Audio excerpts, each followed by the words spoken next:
Bago natin umpisahan ang kwentong katatakutan, ay nais ko munang batiin ang bawat isa na sana ay nasa mabubuti kayong kalagayan saan man panig kayo dito sa mundo naroroon. Nais ko na ipabatid na ang kwentong matutunghayan ay hanggang mula sa totoong buhay at karanasan. Now with no further ado, let's start and be scared.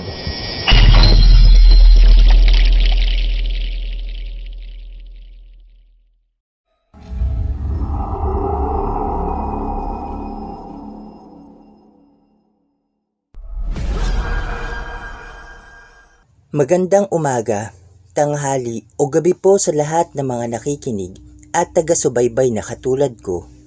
Lalong-lalo na sa mga admin at kay narrator Boss Giancarlo nitong Pinoy Creepy Tales sa walang sawang pagbabahagi ng mga totoong kwentong kababalaghan at katatakutan para sa ating lahat. Matagal na po akong silent listener dito sa channel ninyong PCT. Pero ngayon pa lamang po ako nakahanap ng lakas ng loob na ibahagi ang aking kwento at karanasan na nagbigay daan sa akin para maniwala sa mga nilalang na nabubuhay sa ibang dimensyon katulad ng multo, engkanto, kapre, tikbalang at kung ano-ano pa. Ang ibabahagi ko pong kwento ay ang aking karanasan sa pinakakinatatakutan, iniilagan at iniiwasan nating lahat na walang iba kundi ang mga aswang. Itago nyo na lamang po ako sa pangalang Greg mula sa Parañaque. Taong 2004 ay third year high school pa lamang ako at mahilig pa sa mga kakaibang bagay na nagpapabuhay sa aking dugo at sa aking buong pagkatao.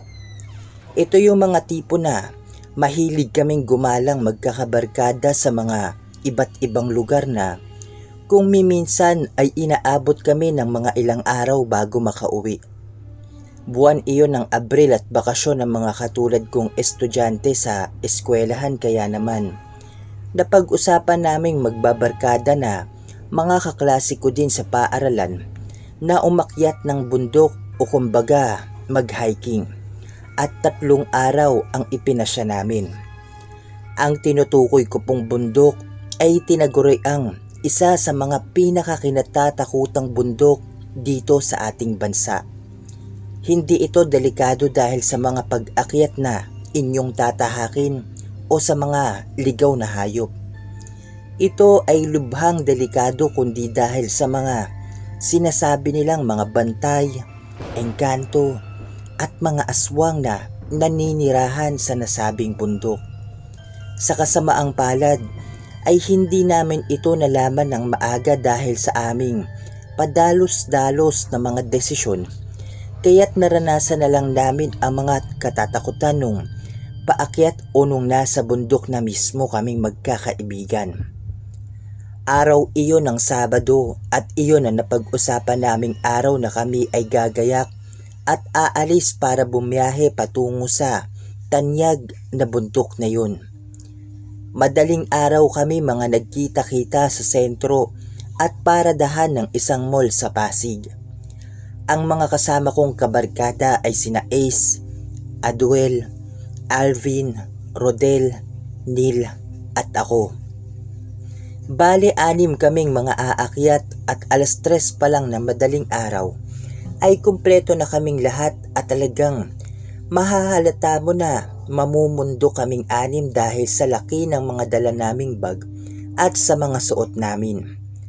Agad din kaming mga bumiyahe para maaga kaming makadating sa paanan ng bundok dahil sa baka wala kaming mga makasabay na grupo na aakyat din at mahirap naman na wala kaming mga kakilala man lang. Pagkatapos ng mahaba at ilang oras na biyahe, ay narating din namin ang paanan ng bundok at pagkababa pa lang namin ng pampasaherong jeep, ay kitang-kita na kaagad namin ang mga grupo-grupo din ng mga aakyat o mamumundok na katulad naming magkakaibigan. Nagbayad kami sa mga kung ano-ano at naghintay pa kami ng ilang minuto bago nabuo ang isang grupo na aakyat at kasama na kaming 6 doon. Maraming mga habilin ng guide katulad na lamang ng huwag magkakalat, huwag maghihiwa-hiwalay, lalong-lalo na ang huwag mag-iingay at kung ano-ano pa. Ilang istasyon din ang mga nadaanan namin at may mga manaka-naka kaming mga nakikitang kubo sa aming mga nadadaanan. Pero tila ba mga walang tao o walang nakatira. Pagkaakyat namin sa tuktok o kung saan kami mamamalagi ng ilang araw, ay naghanap na kami ng pwestong magkakaibigan at doon nagtayo ng 2 tent at 3 kami magkakasama sa isa. Sa unang araw ay wala naman kaming mga napansin na kakaiba pero pagsapit ng gabi at paglaganap ng dilim ay doon na kami mga nakaranas ng kababalaghan at katatakutan. Hindi naman nakaila sa aming magkakaibigan ng mag-inom ng alak o ang manigarilyo. Pasado 7:00 ng gabi at katatapos lang naming mga maghapunan sa ginawa naming paapoy at pumesto na kaming 6 na pabilog at nagsimula ng magsiinuman. Masaya kaming mga nag-uusap-usap at habang patagal ng patagal ay hindi na namin namamalayan na lumalakas na pala ang mga boses naming 6. Hanggang sa biglang tumayo si Adwel at sinabing iihi saglit sa isang sulok na tinanguhan lang naming 5. Habang mga nagpatuloy sa pagkukentuhan, ay bigla kaming tinawag ni Adwel dahilan upang lingunin namin kung saan ito nakatayo at nakita namin na nakasenyas ito na huwag kaming maingay gamit ang kanyang isang daliri na nakatapat sa kanyang bibig. Napatanong naman kami dito ng kung bakit at kung ano ang tinutukoy nito pero sa halip na sumagot ay dahan-dahan itong naglakad papunta sa kinauupuan naming 5 na hindi man lang gumagawa ng anumang ingay. Pagkaupo nito ay kitang-kita namin ang pamamawis at pamumutla ng mukha ni Adwel at kalaunan ay sinabi nito na habang umiihi daw siya ay may sumitsit sa kanya. Nang hanapin niya kung saan nanggagaling ang sitsit ay may naaninagan siyang isang babae na nakaupo sa likod ng isang puno at sobrang nanlilisik ang mga matang nakatingin sa kanya. At pagkatapos nun ay napakabilis umano nitong tumakbo papalayo o tila ba nawala na lamang ng parang bula. Siyempre, mga nakainom kami kaya tinawanan lang namin si Adwel at sinabi sa kanya na baka lasing na siya kaya kung ano-ano ang kanyang mga nakikita na itinanggi naman ito. Nagpatuloy lang kami sa pag-iinom at malalakas na mga nagtatawanan na para bang kami lang ang nasa lugar na yon. Hindi namin alintana ang nabanggit ng guide sa amin na huwag mag-iingay. Pagkatapos naming malango sa alak ay mga nagsipasok na kami sa aming mga tent. 3 kaming magkakasama sa isa na si Ace, Adwel at ako. Habang sa kabilang tent naman nakatabi lang din namin ay si Alvin, Neil at Rodel.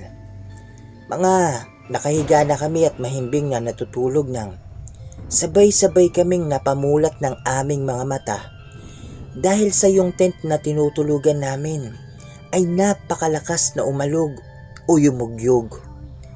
Madilim ang paligid sa labas at yung ginawa naming apoy kanina ay tanging usok na lamang kaya hindi namin masyadong maaninag kung may nangtitrip ba o may tao lang sa labas.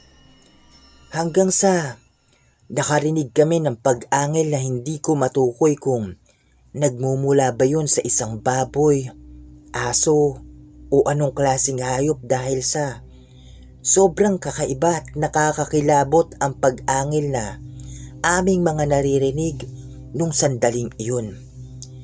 Hindi kami mga gumalaw at nanatili lang kaming mga nakahiga habang patuloy na nakikiramdam sa labas ng aming tent.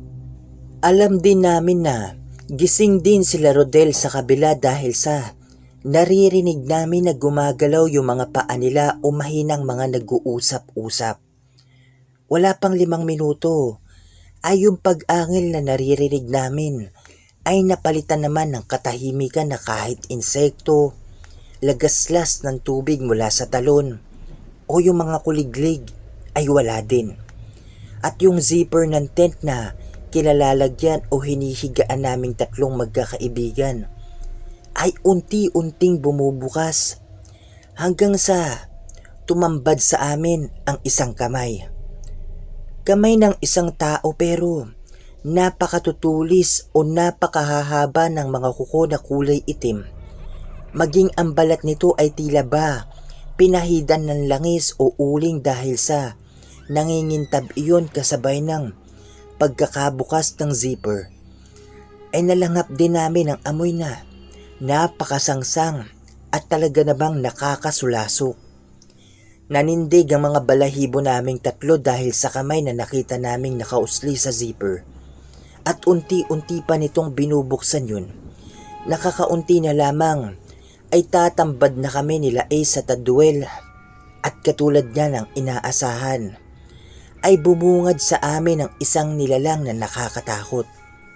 Alam naming babae ito dahil sa haba ng kanyang buhok pero ang kakaiba ay tila ba nagsisigalawan ang mga iyon at nagsisitaasan.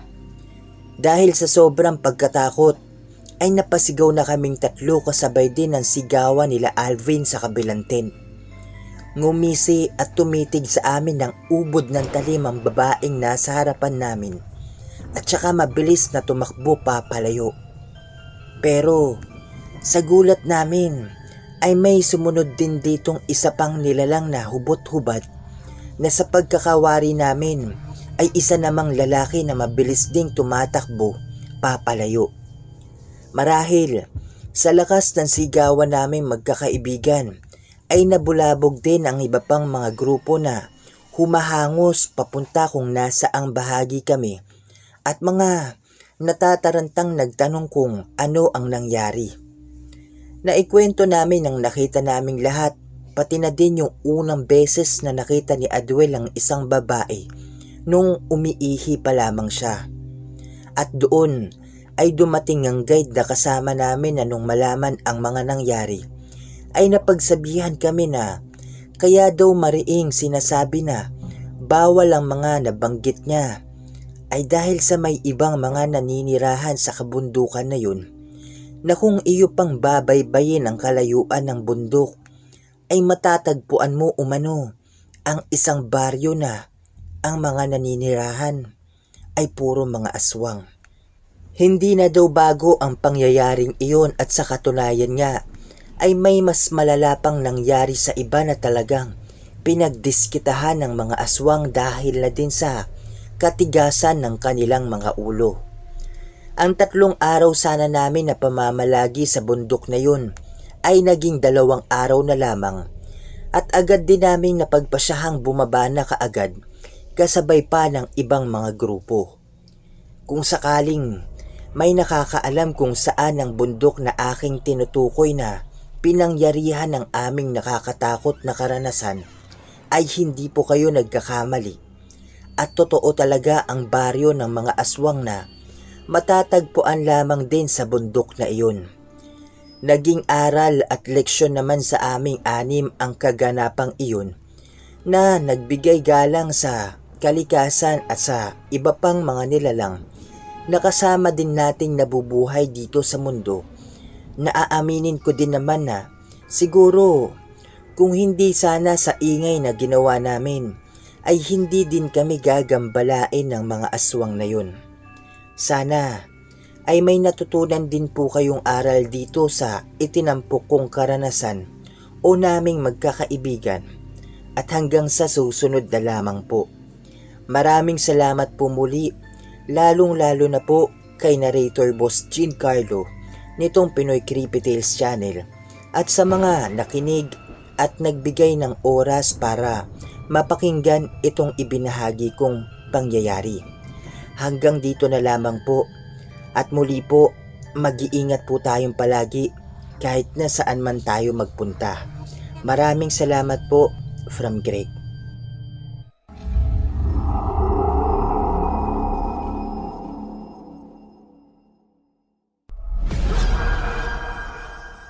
So, ayan po, magandang araw mga ka-Creepy Tales. Maganda yung kwentong na ibahagi natin ngayon. No? Siyempre, maraming salamat po sa sender natin sa ngayong araw na to sa pagbabahagi ng kwento at karanasan niya o ng kanilang magkakaibigan. Yun nga, tama nga yung sinabi niya na magbigay galang tayo sa mga ibang nilalang na nakakasama natin dito sa mundo. Katulad ng mga engkanto o yung mga aswang. Kasi kung tutuusin dun sa kwentong na ibahagi niya, kung hindi naman siguro talaga sa katigasan na ulo nila o sa ginawa nilang ingay na napagsabihan naman talaga sila ng guide na bago sila umakyat ng bundok, kung ano yung mga bawal nilang gawin katulad ng wag magkalat. Syempre, dadayo ka na lang tapos dudumihan mo pa yung lugar na pupuntahan mo. Di ba nakakahiya naman yun? Tapos, wag kayong maghihiwa-hiwalay. Siguro dahil yan sa baka may maligaw o maiba ng tatahakin yung ibang grupo. Alam nyo yun, kasi syempre ako nakakit na rin naman ako ng bundok isang beses. Kasama ko yung kapatid ko, tapos yung mga pinsan ko at iba pang kaibigan. Ayun. Pero wala namang ganyan na sinabi yung actually wala namang guide eh.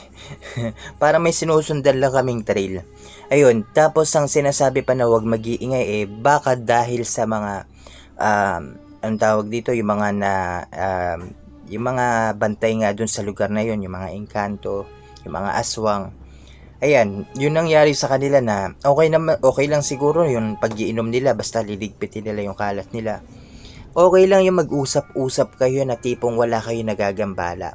Yung boses nyo tipong sapat lang para magkarinigan kayo. Hindi yung nakaka-istorbo kayo na talaga sigurong yung boses silang anim. Syempre mga lalaki sila eh. Hindi may iwasan siguro dyan yung malakas yung boses nila, yung asaran, tawanan. Baka ganun yung nangyari kila doon sa magkakaibigan sa sender natin ngayon. Na kaya sila napagdiskitahan yan ng mga aswang dahil nagambala nila na talagang sobrang ingay nila na hindi nila nasunod yung patakaran doon na magbigay galang sa mga yung huwag kayong mag-iingay. Syempre kahit ako na may dadayo sa lugar ko tapos bantitigas na mukha magagalit din ako, di ba? Kahit naman siguro sino sa atin siguro ganyan yung gagawin. Ayan, mabuti na lang na walang nangyaring masama sa kanila na talagang tinakot lang sila. Kumbaga parang nagpakita lang sa kanila na eto kami, nandito kami, na respeto lang, kumbaga.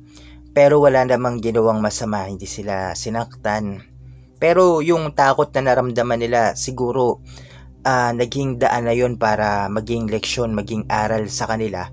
Para sa atin na ring mga nakatunghay dito sa kwentong ibinahagi ni sender na hindi porket na may magkakasama kayong mga magkakaibigan babaliwalain nyo na yung mga yung ibang nasa paligid natin. Ayun, katulad na nga lang yan, buti hindi sila nabiktima, hindi sila hinila palabas kasi kung tutuusin parang sa base dun sa kwento ni sender magkakalayo yung mga grupo parang ang magkatabi silang 6 na nasa 2 tent. Kung tutuusin pwede na silang saktan nun pwede na silang hilahin palabas ng tent nila papalayo tapos kainin sila. Hindi naman ginawa nung mga aswang. Kumbaga parang ito para sa akin parang tinakot lang talaga sila. Ayan, naging leksyon naman daw sa kanila yun na talagang respeto, nagbibigay galang sila sa mga ibang nilalang na nakakasama natin dito sa mundo, na talagang dahil dun sa pangyayaring yun, sa katatakutan at kababalaghang yun, nagbigay daan para maniwala sila sa mga engkanto, multo, ano pa ba, kapre, mga ganyan, lalong lalo na sa mga aswang. Ayun yung pinaka nakakatakot Totoo naman na iniilagan ng kahit sino yung mga aswang. Lalo pa yung mga agresibo na talagang gutom na gutom. Naku po. Buti hindi kayo anong tawag dito, hindi kayo ginawang ulam nun sa baryo nila. Saan kaya sa mga nakarinig dito, sa mga listener natin, kung may idea kayo kung saang bundok to, sana po ma-comment ninyo sa comment section natin. Kasi hindi ko alam kung saan baka mamaya marami kasing bundok dito sa sa Luzon Pero kayo, kung may idea kayo na talagang tanyag daw sabihin sa mga katatakutan, sa may lugar daw talaga doon na, o baryo ng aswang, hindi ba dapat parang pinagbabawal ng umakyat doon? Medyo naguguluhan ako. Sana may makapagbigay linaw nito. So bago po natin tuluyan tapusin ang video na ito, ay isang mabilisang shoutout po muna muli sa lahat ng mga nag-comment sa ating last update at sa ating mga new subscribers. Babanggitin na lang po namin ang inyong mga pangalan. So, umpisahan na po natin bago pa tayo abutin ng siyam-siyam. Shout out po to these following people. Hello po kay Miss Sweet Lady Centeno, kay Miss Renelyn Rebino, maraming salamat po sa inyo. Binabati ko rin po syempre si Miss Wilma Pascual, si Miss Rain Aces o si Miss Rain Aces, si Miss Angelina Suzuki, si Miss Teresita Saironi, maraming salamat po sa inyo. Hello din po and shout out kay Miss Christine Olson na isa sa ating masugid na tagapakinig dito sa PCT channel. Mag-iingat po kayo palagi, Miss Christine Olson dyan sa Sweden. And thank you po sa walang sawang pagsuporta nyo dito sa Pinoy Creepy Tales channel. Yan, binabati ko rin po syempre si Miss Maria Fumoto, nakasamang nakikinig ang kanyang auntie and cousin sa Osaka, Japan. Kay Miss Sarah King, kay Boss Ice Cream, maraming salamat po sa inyo. Sabi po ni Sir Ice Cream, sana po daw makabisita kayo sa kanyang channel. Makapakinggan nyo yung mga kwentong katatakutan niya. Punta lang po kayo sa ISCREAM.